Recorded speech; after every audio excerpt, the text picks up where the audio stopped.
na victory party ng Gordon's Gin. Medyo naaamoy-amoy ko na yung mga ginigisa ngayon. Ito, points of turnovers nakita natin kanina. Gordon's capitalizing on the miscues of Alaska.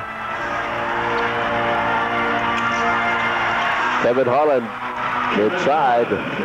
Ito, pinabayaan na lang ni Marlo Aquino na maka-score si Kevin Holland. Here's some pressure defense now on the part of Alaska, but Johnny Abarientos no longer involved in the play. Neither is Bong Hawkins, and neither is Jojo Lastimosa. The top three players of Alaska not playing here in this game with 5:22 to go. It looks like the white flag has been raised. Yes, it's a 26-point lead by Gordon's Gin over Alaska with 5:19 remaining. At mukhang naghihintay na nga lang tayo. So you look at Commissioner's Row, well, alam niyo naman na namumutik-tik na naman ang mga personalities dito sa PBA. Parati naman yan, marami tayong mga suki. Kahit mula pa sa elimination round hanggang sa championships, of course, Commissioner Jim Bernardino there with our big boss, the chairman of the board of Vintage Enterprises Incorporated, Carlos Veras. Mabanggit din natin, yung third conference natin, Governor's Cup, starting on September 21st. Ang prediction ko, we will probably have the most talented crop of imports that we have seen in a long time. May kinukwento ko nga sa akin na 7 feet ang wingspan. Partner, yun, si Marlo Aquino. Tumira na naman sa labas, and Marlo Aquino is showing tremendous flexibility in the way he's playing offense in this game.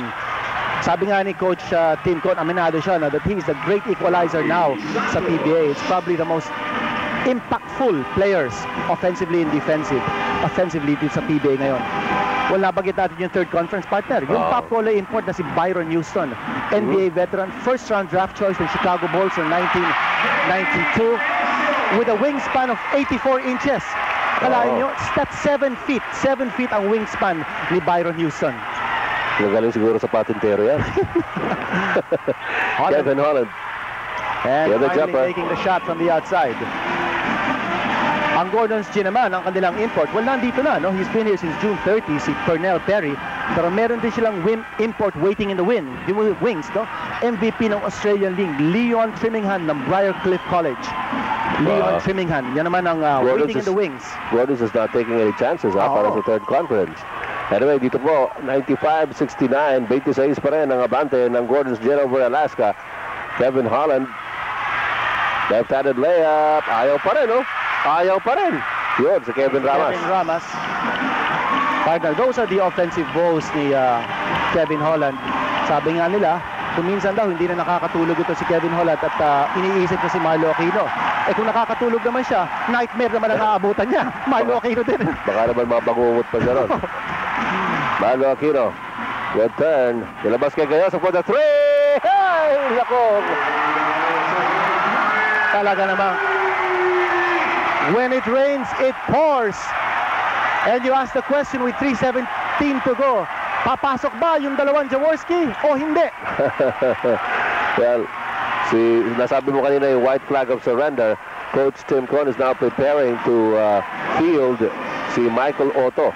Ito, hindi nagamit ito kailanman dito sa finals. At ipapasok na ni Coach Tim Con yan. At nagdidiwang na po yung mga fans ng Gordon dito sa Cuneta Astrodome. With a huge 25-point lead. As you look at Bong Hawkins, at ito naman si Jojo Lastimosa, nasa bench ng Alaska na ngayon. Samantala, papasok din ni Coach Jaworski, si Wilmer Ong, si Benny Cheng. Kaya na mga fans ng Gordon's Gin, mga kaibigan, handang-handa sila with their streamers, their posters.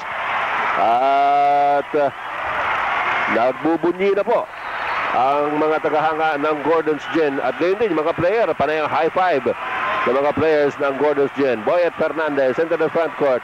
Handoff pass intended for Michael Otto. Otto, nilabas kay Boyet Fernandez. Jumper is no good. Michael Orquillas, nabitawan ang rebound. 2 minutes and 39 seconds before we say that it is a championship for Gordon's Gin. Nakikita po ninyo, nagyayakapan na mga players ng Gordon's Gin as you look at the guard shampoo matchup between the two imports. Nagkakagulo na po rito sa Cuneta Astrodome. Nagkakasayahan na yung mga fans ng Gordon's Gin. Merwin Castelo tries a three-point shot. Terry Saldan is in the game for the first time. Last touch on Terry. Medyo nagka-countdown na lang tayo. para sa game number 6 of the championship series. What a series it's been. Hindi pa po tapos, ha? 2.5 minutes to go. Rodney Santos against Michael Orquillas. Partner, one thing about Alaska, it has proved dito sa final series that it is indeed a team with pride. Oo. Talagang lumaban ang 3-0 o 0-3 na deficit. Kita mo naman, any other team probably would have folded up Yes. under that situation of a 0-3 deficit. Pero hindi, lumaban itong Alaska, extending it to a game 6. Eh, nagkatotoo pala yung prediction natin because before this series, sabi ko, kung mag-extend to 6 or 7, mananalo ang Gordons. Ganun ba? Akala ko, sabi mo, kung nag-7, matatalo ang... hindi naman mag-7 Sige na nga. Bal David has it para sa Gordons Gin. Wilmer Ong. As we go to the last 2 minutes, brought to you by new Premium Dry London Gin. Available in 750 milliliters. Nasa Gordons pa rin ang bola. Bal David, yakap-yakap ang basketball. Terry Saldañas open underneath, pero hindi nakita ni Bal David. Medyo sumisenya-senya si Terry Saldañas rin kanina. Michael Orquillas, pero foul, natatawagin. Wala. Ewan kung sa act of shooting na, pero papasok pa naman sa penalty ang Alaska Milk. Well, yan, nakikita ninyo sa may bench ng Gordons din. Lumapit pa si Kevin Ramos doon. At nagkakagulo na po doon sa may bench ng Gordons. I think 12 players na yata yung laro nila, no? Oo, So marami na pumasok eh. Merwin Castelo, bicycle shot, wala. Castelo goes for the rebound. Partner, talking again about the third conference, alam natin si Sean Chambers, babalik dito to defend the crown for Alaska. Boy Fernandez, binigay kay Brian Punsalan, wala. Oh, Michael Otto, he scores. At sa wakas, nakapuntos ang Alaska on that offensive try. 23-point lead para sa Gordons Gin. Dodot Jaworski gives it to Michael Orquillas. Orquillas to Benny Cheng. Reverse na! Boy! Nakita nyo ang reaksyon ni Benny Cheng. When you're hot, you're hot. Benny Cheng on the reverse. Tinapon na lang niya yung bola, pumasok pa. At ito po mga kaibigan, celebration time para sa Gordons Gin with only a minute and 7 seconds remaining. It has been a long, long while. Oh. The Latondenia franchises last championship was in the 1991 first conference. At ngayon po, they've got it in the bag. It is all wrapped up with beautiful ribbons. Itong kampyonato ng Gordons Gin for the 1997 Commissioner's Cup. 101-75 is the count. Just going through the motions as Brian Punsalan loses the possession. And there's going to be a foul. Nagkakagulo na doon sa bench ng Gordons Gin. Puno-puno na po ng mga fotograpo. Si Tim Cohn. Si Tim Cohn went over to congratulate Coach Jaworski. And he also congratulated assistant coach Rino Salazar. What a gentleman ito si Tim Cohn, ha? Pumunta na po si Tim Cohn sa bench ng Gordons Gin para po i-congratulate ang pamumuno ng Gordons Gin, the coaching staff and the managers. Dodot Jaworski at the line with a shade under a minute remaining dito po sa game number 6. Gordons Gin will take it with the series win of 4-2.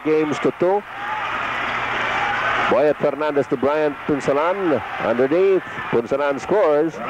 Hinihintay na lang po natin ang final score dito. So far, it is 103-77.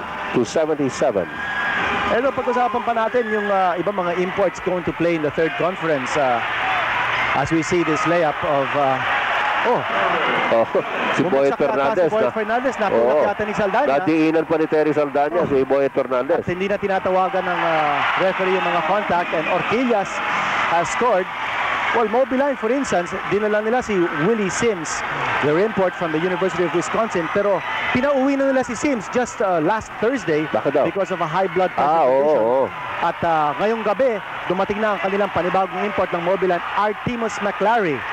And we will give you more import information as the days come on in the run-up towards the third conference.